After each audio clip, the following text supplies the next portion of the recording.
한국이 우루과이와 대등하게 싸우면서 0대0 무승부를 거둔 다음 경기에서 포르투갈이 가나를 3대2로 잡았습니다.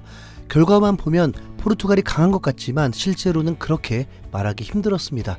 일단 5골이 모두 후반전에 몰려 있었는데 그만큼 양팀 선수들의 집중력이 후반전에 급격하게 떨어지는 모습이 나왔습니다. 한국과 우루과이가 끝까지 집중력을 가지고 서로 무실점 경기를 했다는 걸 생각해보면 오히려 한국 대 우루과이의 경기가 훨씬 수준이 높은 경기라고 봐야 할 것 같습니다. 특히 포르투갈은 종료 직전에 코스타 골키퍼가 자기 뒤에 가나의 윌리엄스가 있는지 모르고 안일하게 공을 던졌다가 무승부가 될 뻔하면서 정말 간신히 승리했다고 할 수 있거든요. 그리고 확실히 호날두는 필드 위에 있을 때 포르투갈은 더 약해지는 것 같습니다. 5개 다른 월드컵에서 모두 득점했다는 기념비적인 기록을 세운 호날두지만 실제 경기에서는 동료의 슈팅을 방해하고 욕심을 부리다가 패스 타이밍을 놓치는 등 확실히 실력 자체가 좀 내려간 모습이었죠. 영국의 스카이 스포츠는 호날두를 보고 호날두는 살리수의 파울을 유도하여 얻어낸 페널티킥으로 득점하면서 자신이 가진 특별한 능력을 드러냈다. 하지만 가나 골키퍼와의 1대1 찬스를 놓치면서 왜 그가 메뉴에서 누리던 지위를 잃었는지 그 증거를 보여줬다 라면서 기록과는 별개로 좋지 않은 활약을 통해 포르투갈의 공격을 방해했다고 전했습니다.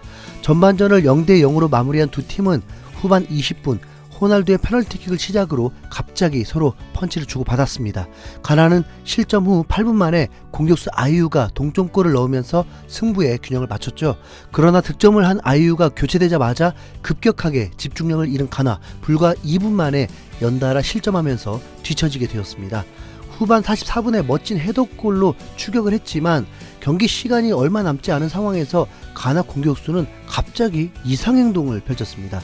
보통 경기 막판에 추격골을 성공시킨 경우 세레머니할 시간도 아까워서 직접 공을 들고 센터 서클까지 가는 장면이 일반적인데요.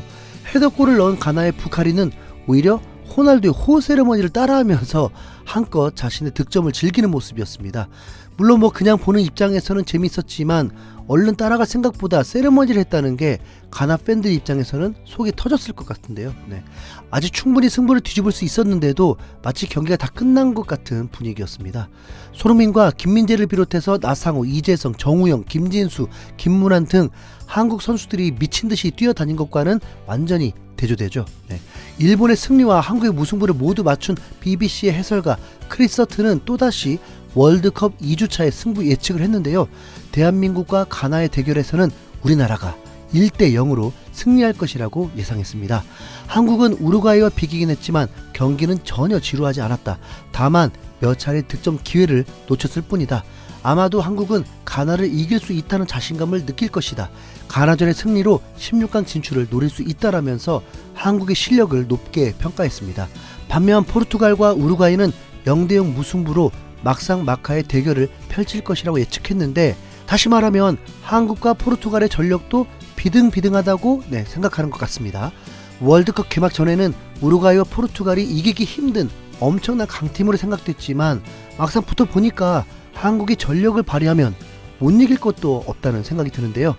이번 월드컵 세 손가락에 든다는 중원을 가진 우루과이를 상대로 중원에서부터 압도하다 보니 가나는 충분히 이길 수 있을 것 같습니다. 가나전까지 선수들의 컨디션이 잘 회복돼서 더 멋진 경기력으로 승리하기를 기대해 봅니다. 이상 흰수염 고래였습니다. 감사합니다.